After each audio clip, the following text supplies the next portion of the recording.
Don't let the fear of losing be greater than the excitement of winning. हारने के डर को जीतने की खुशी से ज़्यादा मत बढ़ने दो। हेलो एवरीवन, आज इस वीडियो में हम चेन रूल से रिलेटेड कुछ क्वेश्चन सॉल्व करेंगे। तो ये है चेन रूल का पार्ट 1। तो चेन रूल का ये चैप्टर शुरू करने से पहले यानी इसके क्वेश्चन सॉल्व करने से पहले हमें एक बहुत ही इंपॉर्टेंट चीज़ जाननी होगी, जो कि इसके जितने भी क्वेश्चन हैं उन सबको सॉल्व करने में हमें बहुत ही काम में आएगी, यानी उसी का काम है। और सब तो बाद में आएगा, जो अब हम सीखेंगे उसका काम। और वो क्या है? डायरेक्ट प्रोपोर्शन और इनडायरेक्ट प्रोपोर्शन। ठीक है, तो अब ये डायरेक्ट प्रोपोर्शन और इनडायरेक्ट प्रोपोर्शन होता क्या है? तो ठीक है, डायरेक्ट प्रोपोर्शन में क्या होगा, मान लीजिए आप दुकान पे गए तो आपने एक चॉकलेट खरीदी, 5 रुपए की एक चॉकलेट है। ठीक है, तो एक चॉकलेट का प्राइस हो गया 5 रुपए।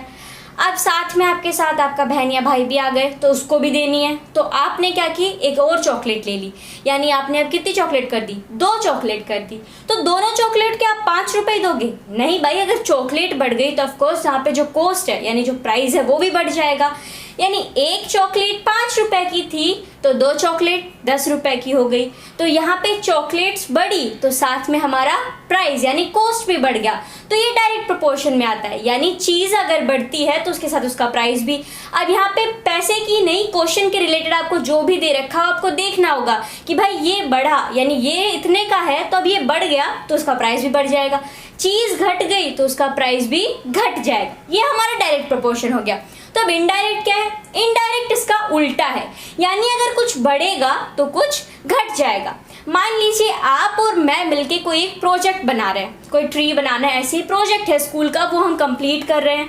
तो हम दोनों मिलके उसे 4 दिन में पूरा कर लेते हैं। ठीक है, अब आपका एक दोस्त और आ गया, उसने बोला मैं हेल्प कर देता हूँ, तुम्हें 4 दिन लग रहे हैं, मेरी हेल्प से जल्दी काम हो जाएगा। तो अब हम कितने हो गए? आप, मैं और एक आपका दोस्त, तो 3 लोग हो गए।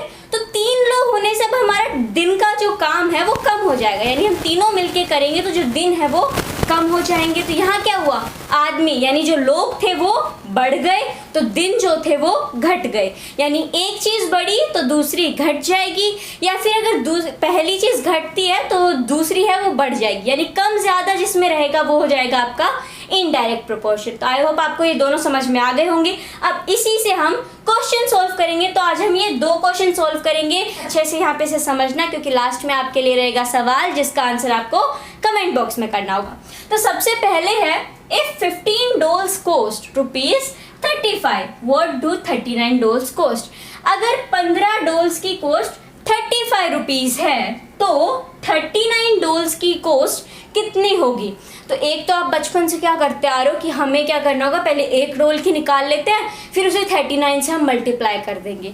यहाँ पे हमें चेन रूल यानी डायरेक्ट और इनडायरेक्ट के हिसाब से करना होगा। तो क्या कहा गया? 15 डॉल की कॉस्ट थी 35 रुपए। अब 15 और 39 आप कंपेयर करके देखो कौन बड़ा है? 39, यानी डॉल्स जो है वो बढ़ गई। तो यहाँ पे हो गया मोर डॉल्स, तो पैसे भी बढ़ ही जाएंगे ना, वो 15 के ही पैसे थोड़ी ना लेगा, यहाँ पे ज्यादा हो जाएंगे। मोर डॉल्स सो मोर कॉस्ट। तो ये कौन सा प्रोपोर्शन हुआ, डायरेक्ट या इनडायरेक्ट? दोनों चीजें बढ़ी हैं, यानी ये डायरेक्ट प्रोपोर्शन यहाँ पे हो जाएगा। तो अब क्या करना है, देखिए आपको इसे लिखना किस हिसाब से है। हम डॉल्स को एक साइड ले लेते हैं, 15:39, ये हमारी डॉल्स हो गई। प्रोपोर्शन में 35:x। यहाँ पे आपको देखना है कि कौन किससे ज़्यादा, चीज़ें बढ़ रही हैं तो हम डायरेक्टली लिख देंगे। इनडायरेक्ट में उल्टा होता है। कैसे होता है वो जो नेक्स्ट सवाल करेंगे उसमें समझेंगे। अब क्या कर लेना है, अंदर वाले को अंदर से मल्टीप्लाई कर देंगे, बाहर वाले को बाहर से मल्टीप्लाई कर देंगे। तो ये हो जाएगा 39 × 35 and 15x is equals to 39 × 35। अब हमें इस x की वैल्यू निकालिए तो आपका निकल के आ जाएगा। ये x है क्या, यहाँ पे ये जो x है ये 39 डॉल्स की कितनी कॉस्ट है वो हमने यहाँ पे x मान रखी है। ठीक है, अब यहाँ पे x की वैल्यू निकालें, सो 39 × 35 अपॉन में 15। अब ये यहाँ पे कट हो रहा है 5 से, 5 3 = 15, 5 7 = 35। अब ये 3 से कट हो रहा है, 3 1 = 3, 3 1 = 3, 3 3 = 9। सो 13 7 = 91। x की वैल्यू कितनी आ गई? 91, यानी 39 डॉल्स की कॉस्ट कितनी हो जाएगी? 91 रुपीज। अब आते हैं अगले सवाल पे।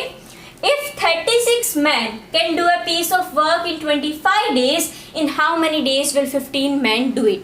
अब ये क्या कह रहा है कि 36 men यानी 36 आदमी किसी काम को 25 दिन में कर देते हैं। कोई भी काम आप यहाँ पे मान लीजिए उसे 25 दिन में वो कंप्लीट कर देते हैं। अब कहा कि तो 15 आदमी उस काम को कितने दिन में करेंगे? तो यहाँ पे आपको समझिए 36 मैन थे तो हमें 25 डेज लग रहे थे, आदमी कम हो गए यानी लोग जो हैं वो कम हो गए तो ऑफ कोर्स हमारे दिन जो है वो बढ़ जाएंगे। तो ये यहाँ पे क्या हो गया? इनडायरेक्ट प्रोपोर्शन यानी लेस मैन मोर डेज। तो ये हो गया इनडायरेक्ट प्रोपोर्शन। अब यहाँ पे देखिए समझने की बात, हमें लिखना कैसे। यहाँ पे तो हमने 15:39 लिख दिया था, प्रोपोर्शन 35:x लिख दिया था। अब अगर यहाँ पे ले हम मैन यहाँ पे ले लेते हैं हम और डेज यहाँ पे ले लेते हैं, तो मैन है 36, दिन लग रहे हैं हमें 25। अब यहाँ पे मैन है 15 और मान लेते हैं कि 15 मैन्स को x डेज लग रहे हैं उस काम को पूरा करने में, ठीक है। तो अब हमें ये x की वैल्यू निकालनी होगी। तो यहाँ पे समझिए 36 मैन थे, 25 डेज लगे, आदमी कम हो गए तो दिन ज्यादा हो गए। तो इनडायरेक्ट में आपको इसे 36:15 नहीं लिखना है, ये गलत हो जाएगा, कंप्लीट आपका आंसर रोंग आएगा। तो कैसे लिखना है?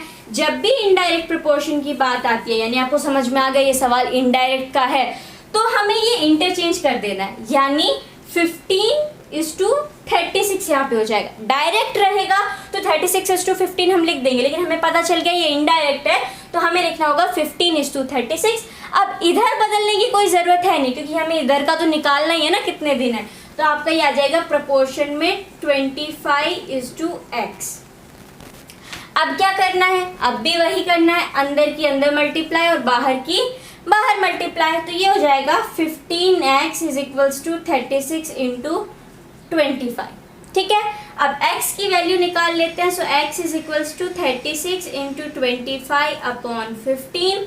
ये किससे कट हो जाएगा? 5 से कट हो जाएगा। 5 3 = 15 और 5 5 = 25। अब फिर ये 3 से कट हो जाएगा। 3 1 = 3, 3 1 = 3, 3 2 = 6। तो यहाँ पे 12 आ गया। अब 12 × 5 कितना हो जाएगा? 60, यानी 15 मैन कितना दिन लेंगे? 60 डेज लेंगे उस काम को पूरा करने में। तो इस तरीके से आप ऐसे क्वेश्चन सॉल्व कर सकते हो।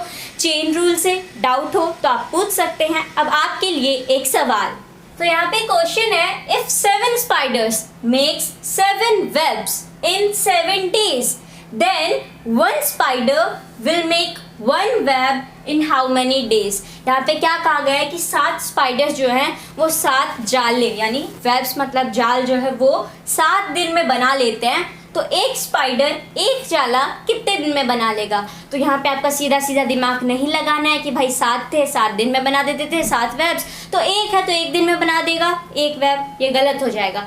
यहाँ पे थोड़ा सा समझ लीजिए, बल्कि आंसर तो आपको ही निकालना होगा। क्या कहा है?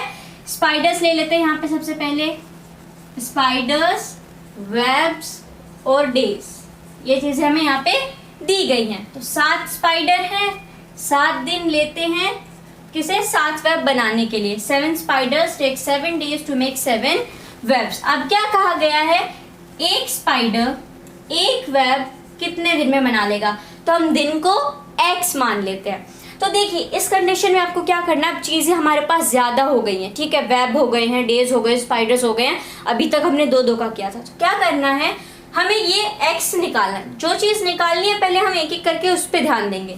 फिलहाल वेब को भूल जाइए, वेब यहाँ पे है ही नहीं, स्पाइडर से शुरू करते हैं। 7 स्पाइडर थे, 7 दिन लेते थे। अब एक स्पाइडर है तो कितना दिन लेगा? भाई 7 थे 7 दिन लेते थे। अब स्पाइडर्स कम हो गए, कम स्पाइडर्स तो दिन ज़्यादा, आदमी कम तो काम दिन जो है वो बढ़ जाएंगे। तो ये कौन सा प्रपोर्शन होगा? इनडायरेक्ट। तो लिखेंगे कैसे? 7:1 या 1:7? करेक्ट, 1:7, क्योंकि ये इनडायरेक्ट प्रोपोर्शन में। अब आप स्पाइडर को भूल जाइए, वेब और डे पे आ जाइए। 7 वेब 7 दिन में तैयार हो जाते हैं, यानी 7 जाले 7 दिन में बना दिए जाते हैं। तो एक जाला कितने दिन में? अब यहाँ पे जाले कम हो गए तो ऑफकोर्स हमारे दिन भी कम हो जाएगा, हमारा काम कम हो गया ना, तो दिन कम हो जाएंगे। तो कम ये क्या हो गया? डायरेक्ट प्रोपोर्शन, दोनों चीज़ें लेस ही हो गई हैं। तो इसे कैसे लिखेंगे? 1:7 या 7:1? राइट, 7:1, क्योंकि ये इनडायरेक्ट तो है नहीं, तो ये आपका हो जाएगा 7:1। 1 और बराबर में आपका जो ये निकालना है 7:x। अब क्या करना है, अंदर की अंदर बाहर की बाहर, तो अंदर के अंदर ले लेते हैं 7 × 1 × 7 और x बराबर 1 × 7। अब आपको ये इतना सॉल्व कर लेना है, x की वैल्यू निकालनी है। जो भी आंसर आता है उसे नीचे कमेंट बॉक्स में लिख देना है। वीडियो अच्छा लगा तो वीडियो को लाइक करना और अपने दोस्तों के साथ शेयर जरूर करना। मिलते हैं एक नए वीडियो के साथ। धन्यवाद।